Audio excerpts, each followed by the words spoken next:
Morning all for the kids, welcome back. I have another new book for us today and it's called The Smart Cookie and it's written by Jory, John, and Pete Oswald.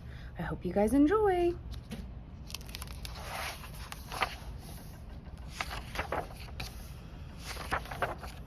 Greetings, I'm a cookie. I live in a bakery on a street corner near a river. Come on in. Welcome to our little community. It's a warm and supportive place to spend some time. Pretty fantastic, eh? These days, life is sweet, but my journey wasn't always a cakewalk. When I was younger, I couldn't have imagined fitting in here. For a long time, I didn't feel comfortable speaking up or sharing my ideas. I didn't feel like a smart cookie.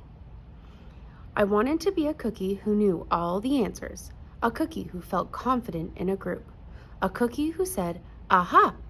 when solving a puzzle like this. Aha! Looking back, I had some trouble in my early days. I went to school in a gingerbread house. Our teacher, Miss Biscotti, was kind and patient. When I arrived each morning, she waved at me and smiled. But I didn't get the best grades. And I never raised my hand because I couldn't think of the answer as fast as the others. And I was the last to finish most tests. It wasn't because I didn't care, and it wasn't because I didn't try. Sometimes I'd get distracted and mess up, even though I knew the material. Those were the most frustrating moments. Once I misspelled the word dough. That was rough. Another time I added when I meant to subtract.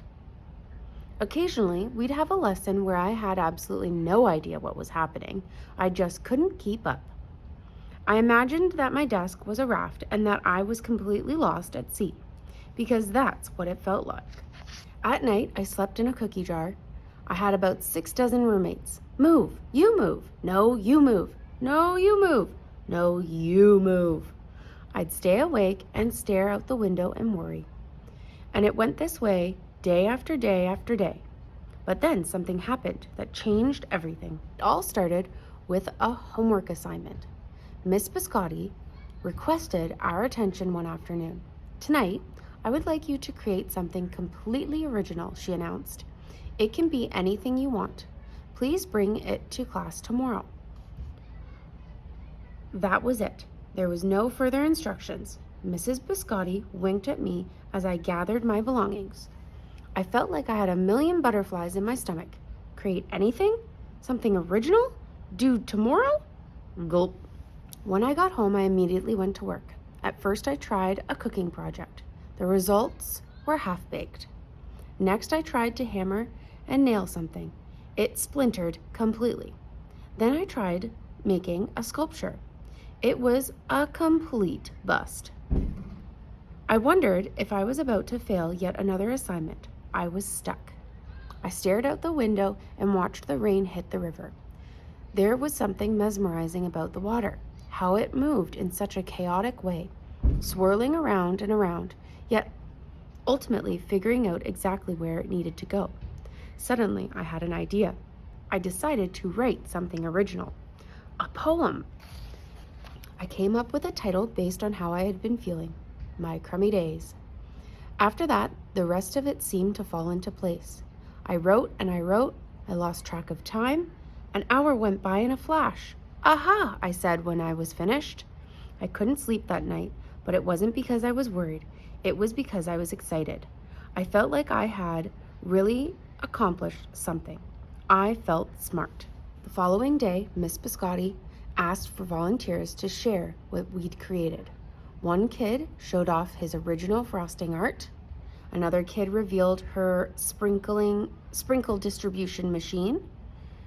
It was neat seeing how everyone was good at such different things. Finally, Miss Biscotti turned to me. "Would you like to share anything?" she asked. Gulp. I gulped. I thought I'd probably crumble under the pressure, but I made my way to the front of the classroom. I noticed my hands were shaking. My mouth went dry. "This poem is called My Crummy Days," I said, my voice cracking, and then I read it aloud. As I spoke, I noticed some kids nodding at certain lines. Other kids laughed at parts that were supposed to be funny. As I built towards the finale, I felt myself becoming more confident and animated. And in the end, everybody clapped and cheered. I promise you this, I'll never, ever forget it. Miss Biscotti was beaming. No one but you could have written that poem, she said. It was completely original. I had done it. I had created something and shared it with the world.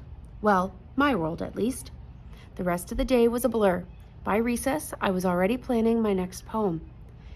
I would call it My Sweet Morning. Aha, I thought when I came up with the title. Later that afternoon, Miss Biscotti handed me a note. It said that I should keep on writing no matter what. That meant so much to me. School was a bit different after that. I wasn't so scared to raise my hand or ask a question or share my work. Sure, some things still didn't come as easily for me as they do for others, but now I know that you can be smart in many different ways. You don't have to have the answers to every question or suddenly be great at everything, all at once.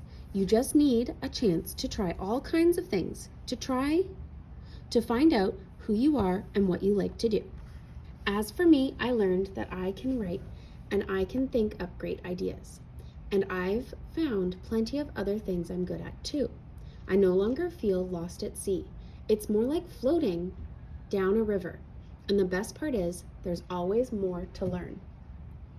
Poetry night, because we're all smart cookies. Amazing. I love these types of books because there's always a cute, really nice message behind them. What do you think the message was for this book, boys and girls?